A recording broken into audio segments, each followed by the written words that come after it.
Wait a second. Right now you're looking at the screen and you might probably be thinking, isn't this an iPhone?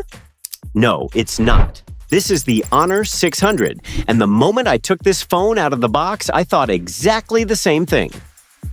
But here's the real question. If one phone looks like another phone, does that automatically make it bad? Or should we look beyond the design and see what's actually inside? Well, I did. And honestly, what I saw genuinely surprised me. A 6,400 milliampere hour battery, a 200 megapixel camera, 6 years of software updates, and finding all of that together in a mid-range phone is definitely not easy. So today, I'm not just going to tell you that this phone looks like an iPhone. I'm going to explain what this phone actually offers, where it shines, and where it stumbles, in full detail and as objectively as possible. If you're ready, let's begin. Design. Look, let me say this right away. The moment you hold this phone in your hand, one question will immediately appear in your mind. Wait, is this really not an iPhone? And honestly, I'm not even going to lie. Yes, it does look like one. The flat frame, the metal side rails, and all that. Honor clearly seems to have taken inspiration from Apple here. You might not like that. I'm still not completely sold on it myself. But the moment you pick it up, you instantly notice something. The build quality feels solid, premium. Compared to the plastic frame on the previous Honor 400, this is a serious upgrade. So yes, I can confidently say it feels premium, despite the lower price. The phone comes in 3 different colors: black, white, and orange. Personally, I think the most iconic color of the series is the orange one, and honestly, I like it. I'm not hiding that. On the right frame, you'll see a clean button layout, volume buttons at the top, right below them a customizable action button, and under that, a completely flush AI button integrated into the body. Pressing this button gives you instant access to features like circle to search, text summarization, AI memories, and more.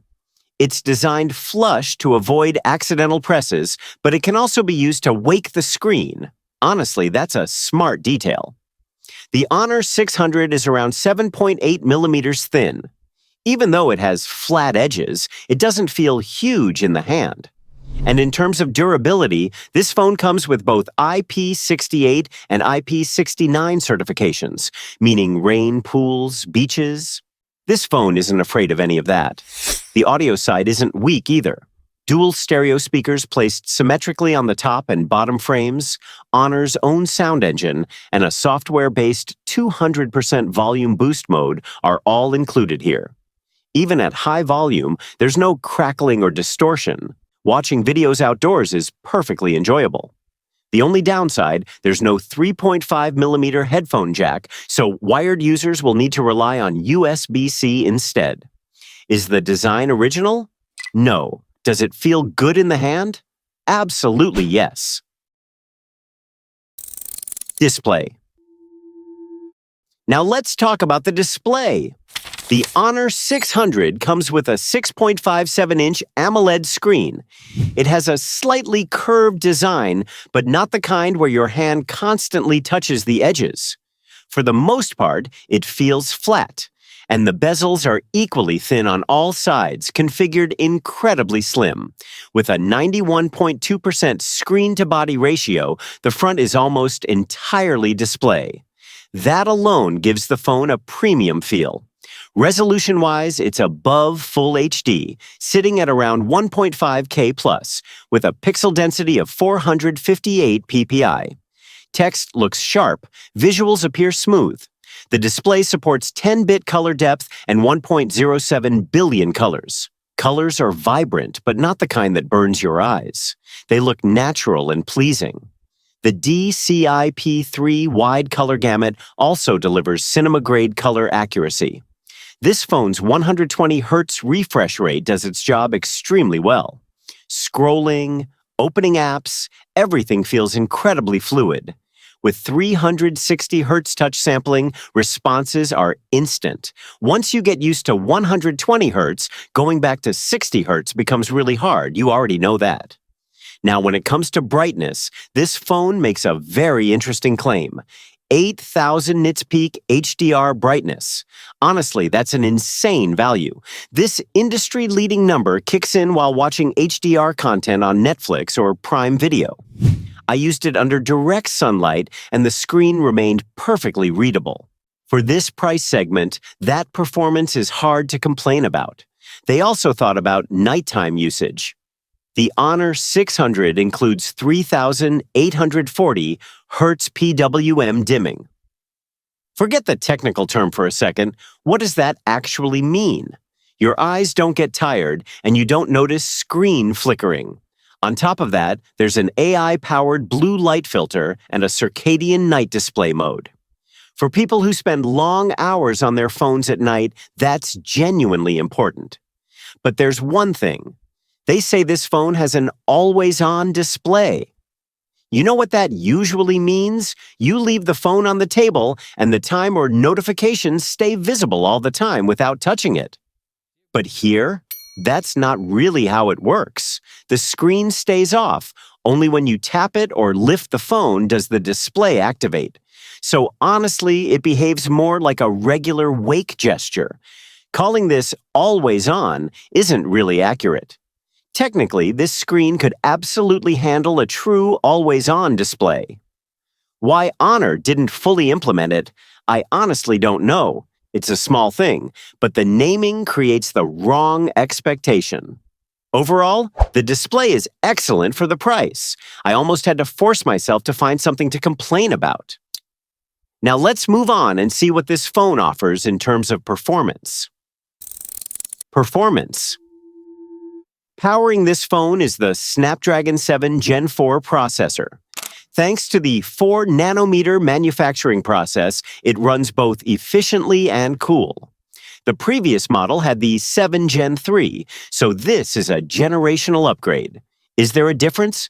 Yes. Is it massive? No, but it's definitely noticeable. On the CPU side, you get an 8-core setup. A 2.8 GHz main core handles the heavy tasks, the secondary cores deal with multitasking smoothly, and the efficiency cores help preserve battery life during daily use. For graphics, it's equipped with the Adreno 722 GPU.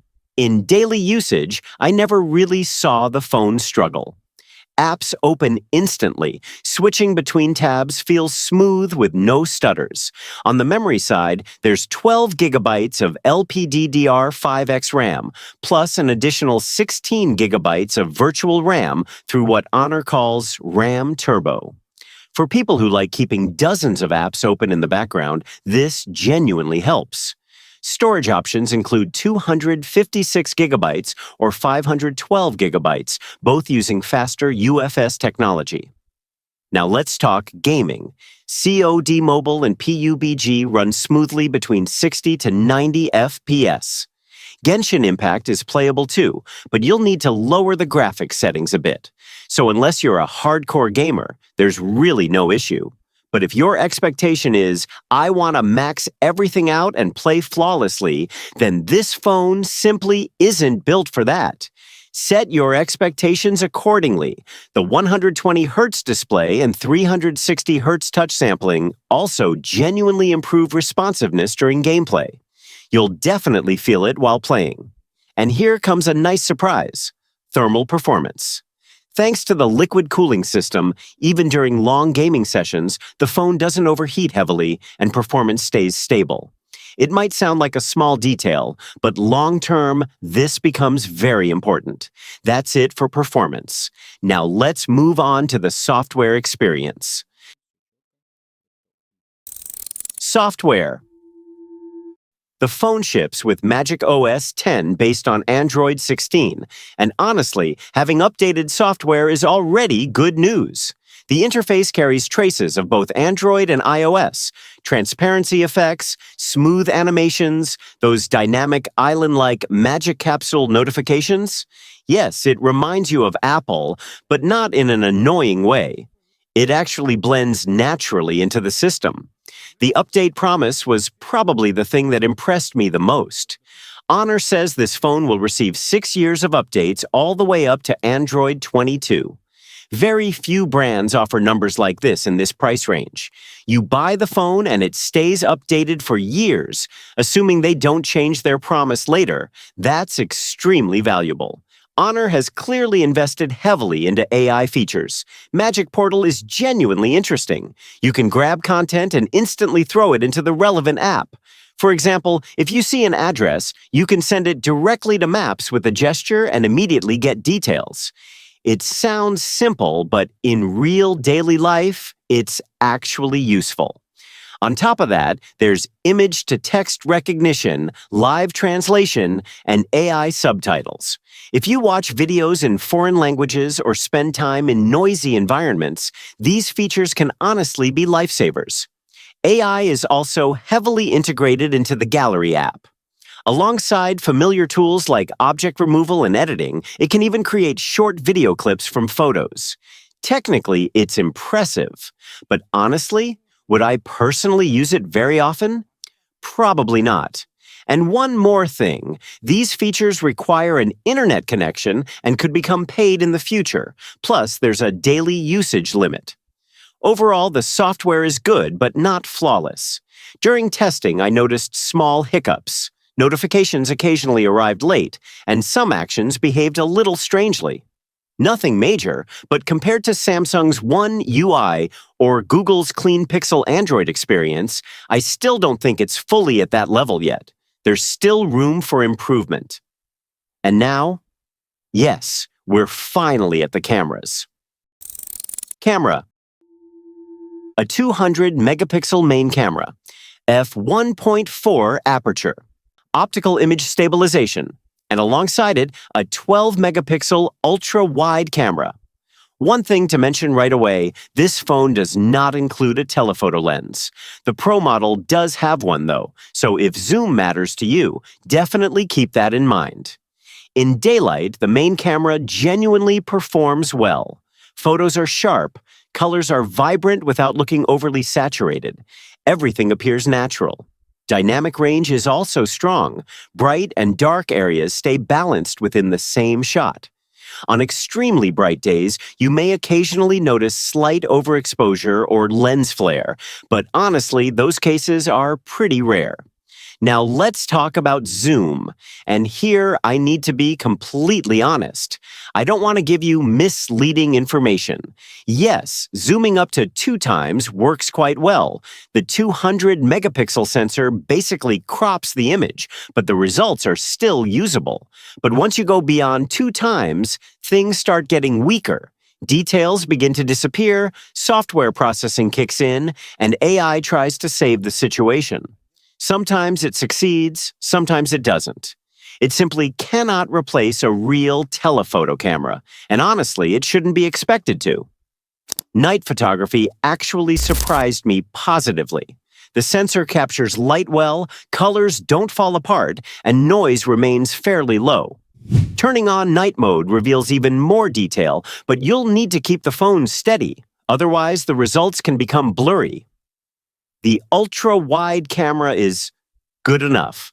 There honestly isn't much else to say. In good lighting, it does its job perfectly fine, but compared to the main camera, the difference becomes noticeable. And once you enter low-light situations, its weaknesses appear immediately. The selfie camera is 50 megapixels, and for this segment, it's genuinely excellent. Skin tones look natural, exposure is balanced, and detail levels are strong. On the video side, both the front and rear cameras support 4K recording, more than enough for social media content. Battery. And now we arrive at this phone's strongest point. A 7,000 milliampere hour battery. Yes, the previous model, the Honor 400, already came with a large 6,000 milliampere hour battery, but Honor has pushed things even further this time. And this isn't just a numbers upgrade on paper. You can genuinely feel the difference in everyday use. With moderate usage, the phone can comfortably last up to 2 days on a single charge. Charge it in the morning, and it can easily keep going well into the following day. Even under heavy use, social media, videos, gaming, and multitasking, you'll still have battery left by the end of the day. Not having to constantly think about charging is a huge advantage. Connectivity and extras. On the connectivity side, the list is complete. 5G, dual SIM, eSIM, Wi-Fi 6, Bluetooth 5.4, NFC, everything is here. Contactless payments work without issues. If you use wireless headphones, there's support for both LDAC and aptX, meaning high-quality Bluetooth audio transmission is possible. That's an important detail because not every phone includes this. The stereo speakers get loud enough. Watching videos or listening to podcasts caused me no problems, but for music lovers, I should mention this. There's not much bass or depth. If you expect a rich speaker experience for music, lower your expectations a bit. The in-display fingerprint scanner is fast and reliable. Face unlock works well in good lighting, but struggles slightly in the dark, which is honestly pretty common anyway. Final verdict. All right, now let's come to the final conclusion. We already established that the Honor 600 isn't original in terms of design. That's reality, and there's no point pretending otherwise. Making a phone that looks this similar to an iPhone is definitely a bold decision, but also a controversial one. But here's the real question. What exactly are you looking for when buying a phone? If it's the display, then yes, this is unquestionably a fantastic phone. If it's performance, it's more than enough for daily use. If it's the camera, reliable and capable, as long as you don't expect serious zoom performance. And if it's battery life, this thing is so good it's almost unmatched in its segment. Want long-term usability? 6 years of updates at this price is honestly incredible. So if the iPhone-like design doesn't bother you and you're not chasing the absolute best of everything, the Honor 600 delivers far more value than its price suggests. But if you're looking for a more premium option, then the Honor 600 Pro will probably be the better choice for you.